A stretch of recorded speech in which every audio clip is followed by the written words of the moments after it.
Good morning. We're going to be working with our rules of exponents today and actually this whole week.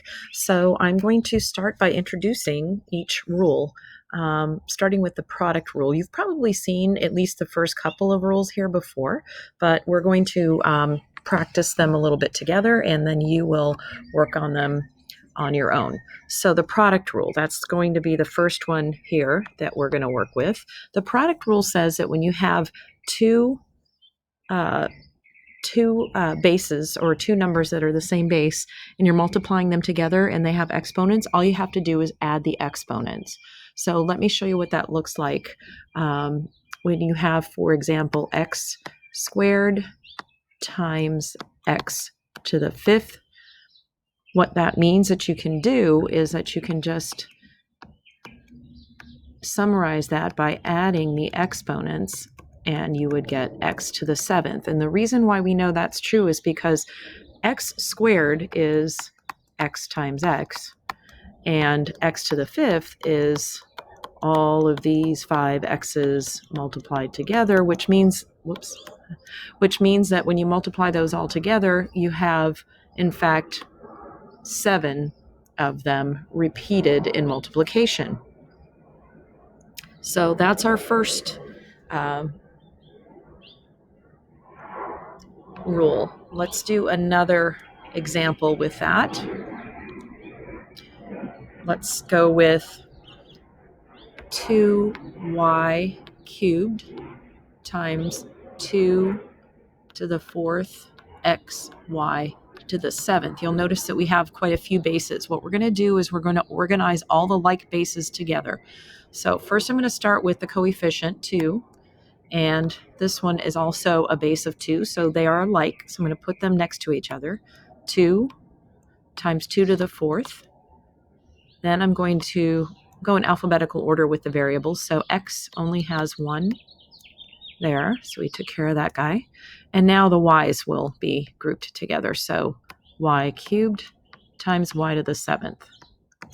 Okay, so when you see anything that has no exponent on it, then its exponent is actually, the default there is 1. So when I have 2 to the first times 2 to the fourth, when I add those exponents together, that will become 2 to the fifth. X doesn't have anything to multiply with that's a like base, so it's just going to remain x. That's technically x to the first, but when you have a power of 1, you don't necessarily write it. And then we're going to add the exponents on the y's. So that'll become y cubed plus times y to the seventh becomes y to the 10th. So I'm going to rewrite this in a more condensed form. 2 to the fifth times x times y to the 10th. Now, if I were to ask you to evaluate the value of 2 to the fifth, that would become 32x y to the 10th. Okay, let's keep going. We're going to move on to the quotient property. Okay, so the quotient property is this property right here.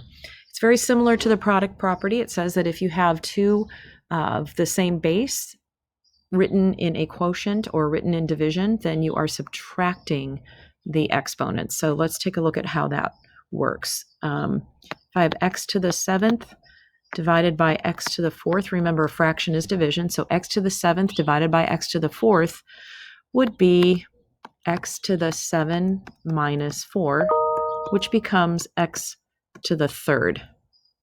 All right, and the reason why I know that's true is technically when I have 7 x's in the numerator, it's going to take me a moment, please be patient. There's 7 in the numerator and then 4 in the denominator. We know that, in fact, these will cancel out, which leaves me with just 3 in the numerator. So that can be summarized as x to the third power. Whoops. Lost my screen there for a moment. Okay, let's move on to another problem here. Or another example. Whoops, that's not what I wanted. There we go. Get rid of this.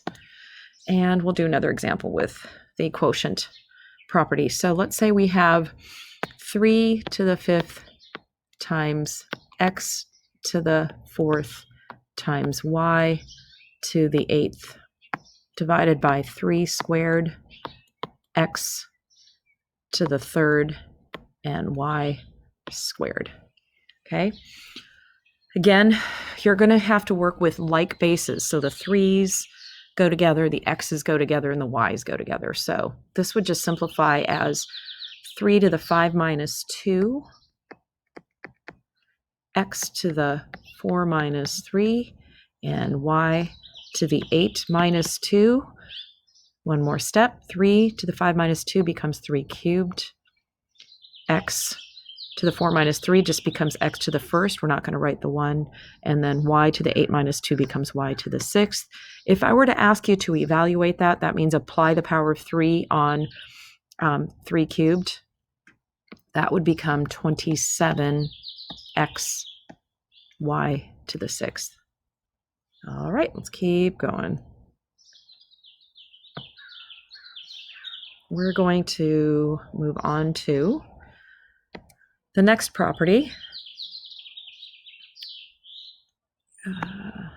which is,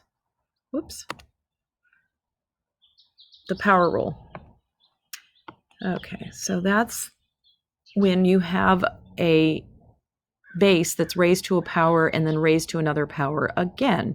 So let's take a look at how this works. It says there that you would multiply the powers. Let me show you how that works. If I had x to the 3rd, but then raised again to the power of 4, what that's telling me is I need to multiply the power of 3 times 4, and the answer would become x to the 12th. And the reason why I know that's true is because inside the parentheses, I have 3 x's, but I'm going to multiply those 3 x's out 4 times. So that means I have 4 of these all together. Fit this last one in here, which if you count all of these up becomes x to the 12th. So that's how we know that that is the way that rule or that property works correctly. Okay. Whoops. Trying to.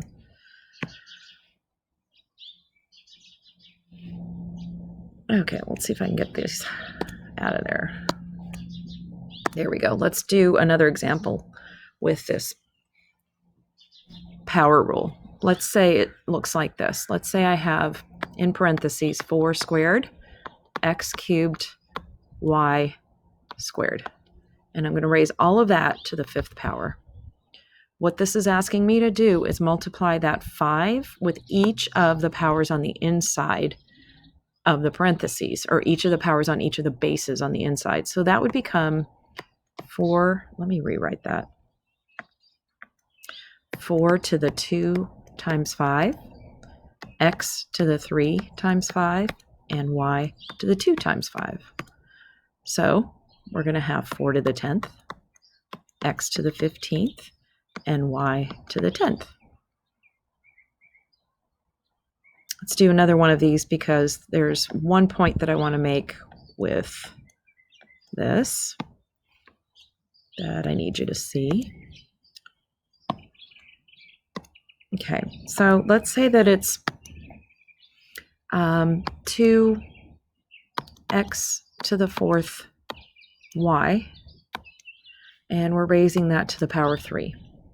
Now remember we said that if there is no power written on the base, then it has a power of 1, and each base, each factor in there has its own power. So 2, in fact, has a current power of 1. We're going to multiply that with 3. X has a power of 4. I'm going to multiply that with 3. And y also has a current power of 1 that will get multiplied with 3. So this becomes 2 cubed x to the 12th, y to the 3rd.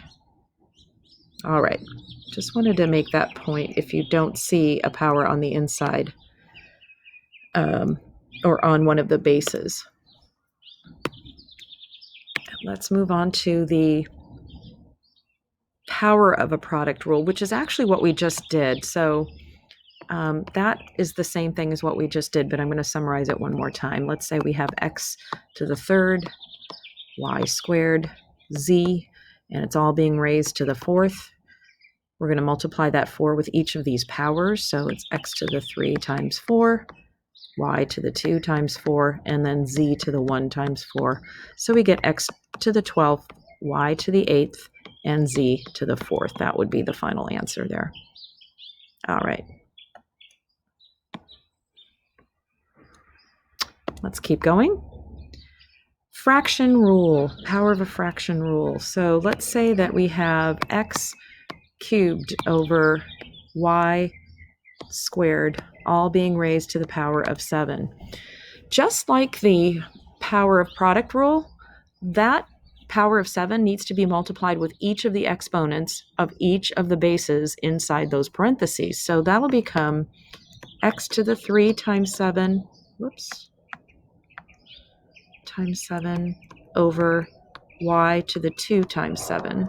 So the answer will be x to the 21st over y to the 14th.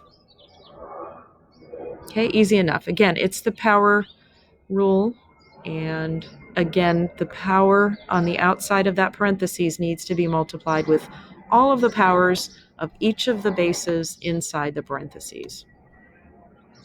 Okay, the power rule for a zero exponent. Now, I think I've explained this once before, but anything raised to the zero power is always going to equal 1. So what we're going to do is explain that one more time. It doesn't matter if the base is like this, or if the base is like this, or if the base is like this. Each one of those are going to simplify to the number 1. This equals 1, this equals 1, and this equals 1. And that's because in the end, all of those are something to the 0 power. And you may not remember why, but I'm going to show you exactly why that works right now, or why that turns out to be the way it is. Let's say we're just going to do some random powers on 2. 2 to the first we know is 2. 2 squared we know is 2 times 2. 2 to the third is 2 times 2 times 2, and so on and so forth, right? Now you'll notice that you're actually, when you go backwards, you're taking away a 2. When you're going forwards, you're adding another 2. And I don't mean adding, multiplying another 2 is really what I mean. When you go backwards, you're actually dividing, right? If I go this way, I'm actually dividing out a 2. And this way, I'm dividing out another 2. And here, I'm dividing out another 2. So that means that if I go back to 2 to the 0, I need to divide out another 2. Well, 2 divided by 2 is going to equal 1. All right? So that's why that is true. Now, this will also explain to us the negative exponents. Let's say I go back to 2 to the negative 1, right? I need to divide by 2 again. Well, 1 divided by 2 becomes 1/2. And if I go to 2 to the negative 2, if I divide by 2 again, 1/2 divided by 2 becomes 1/4. Now let's see how that applies to that negative exponent.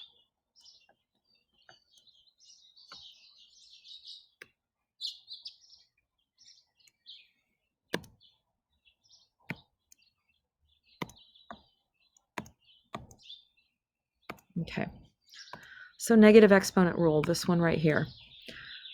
It says there that if I raise something to a negative exponent, then I basically turn it into its reciprocal. And you've seen this before, but let's take a look at what this means. If I have x to the power of negative 2, in order to turn that power, we don't like to leave negative exponents as negative exponents. So to simplify, I look at this base, I look at the base, which is the x, turn it into its reciprocal. Oh, that's not the reciprocal. Turn it into its reciprocal. And then I apply the power of 2 there. So it turns into the reciprocal with the power applied onto it.